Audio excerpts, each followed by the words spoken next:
उन दिनों मैं स्कूल में पढ़ता था और स्कूल के दिनों हमारा एनसीसी कैंप दूर एक दूसरे गांव के स्कूल में गया हुआ था, जिसमें हमारे स्कूल के कई सारे बच्चे और हमारे एनसीसी वाले टीचर हमारे साथ उस कैंप में थे। हमें पता नहीं था, लेकिन उस स्कूल के पीछे एक कब्रिस्तान था।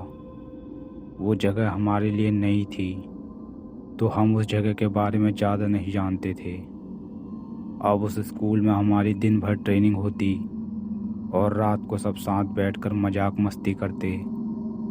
लेकिन एक रात हमारे साथ कुछ ऐसा हुआ जिसकी हमने कल्पना भी नहीं की थी। एक रात मेरे मित्र को बाहर टॉयलेट के लिए जाना था और उस समय रात के 1 बज रहे थे। बाहर पूरी तरह से अंधेरा छाया हुआ था और उस समय लाइट भी गई हुई थी, जिसके चलते मेरे मित्र ने मुझे अपने साथ बाहर चलने के लिए उठाया। जिसके बाद वो और मैं टॉयलेट के लिए कब्रिस्तान की तरफ चले गए। उस तरफ जाते समय हमें 2 लोग आपस में बात करते हुए दिखाई दे रहे थे, जिनमें से एक आदमी और एक औरत थी। उनकी बातों से लग रहा था कि वो किसी ज़मीन के सिलसिले में बात कर रहे थे।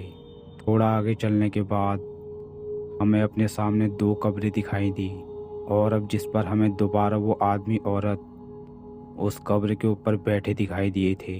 ये देखकर हम दोनों वहीं पेड़ की आड़ में खड़े होकर उन्हें देखने लगे। वो इस बार किसी को मारने की बातें कर रहे थे। ये सुनकर हम दोनों वहाँ से भागते हुए स्कूल के कमरों की तरफ आने लगे। भागते समय मुझे ऐसा लग रहा था जैसे कोई तेज़ी से हमारा पीछा कर रहा हो। इतने में एक ठोकर से मेरा मित्र ज़मीन पर गिर गया। उस समय मैंने उसे जैसे तैसे उठाकर कमरे तक पहुंचा दिया, लेकिन अभी भी हमारा डर कम नहीं हुआ था, क्योंकि अब बार बार कोई हमारे कमरे के दरवाजे पर दस्तक दे रहा था। तभी हमारे साथियों में से एक उठकर दरवाज़ा खोलने के लिए गया।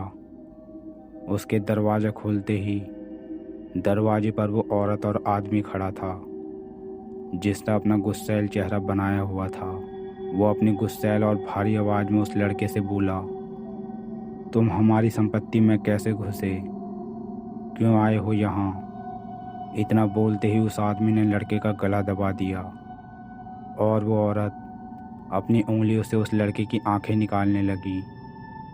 तभी वहाँ सोए टीचर और बच्चों की नींद खुल गई और वो भी उस बच्चे को बचाने के लिए दरवाजे की तरफ भागने लगे। और अब उस आदमी ने टीचर को भी पकड़ लिया और उनका सिर भी दीवार पर पटक पटक कर मारने लगा, जिससे वो बेहोश होकर गिर पड़े। उस रात हमारे साथ के कई मित्र घायल हुए। उन्हें घायल करने के बाद वो आदमी औरत की आत्मा वहाँ से गायब हो गई। सुबह होने पर हमने पास ही रह रहे लोगों से संपर्क करके उन्हें ये रात वाली घटना के बारे में बताया, जिस पर एक बूढ़े व्यक्ति ने हमें बताया कि आज से 20 साल पहले ये स्कूल वाली ज़मीन वो आदमी और उसकी औरत की हुआ करती थी, लेकिन उसके छोटे भाई ने उस ज़मीन पर कब्जा कर उन दोनों को मारकर इस कब्रिस्तान वाली जगह पर दफना दिया। कुछ समय बाद उनके छोटे भाई की मृत्यु हो गई और वो ज़मीन पर सरकार ने कब्जा कर स्कूल बना दिया। उन दोनों की आत्माओं को कई लोगों ने उनकी कब्र के ऊपर बैठे उन्हें बात करते हुए देखा है, और जो भी रात को उनकी कब्र या वो स्कूल में जाता है उसे उनकी आत्मा मारने की कोशिश करती है। ये सुनकर सभी बच्चे और हमारे टीचर बहुत ज़्यादा डर गए और उसी दिन वो स्कूल से सभी बच्चे और टीचर कैंप को बीच में ही रोककर अपने घर के लिए रवाना हो गए। तो दोस्तों, आज की वीडियो में बस इतना ही।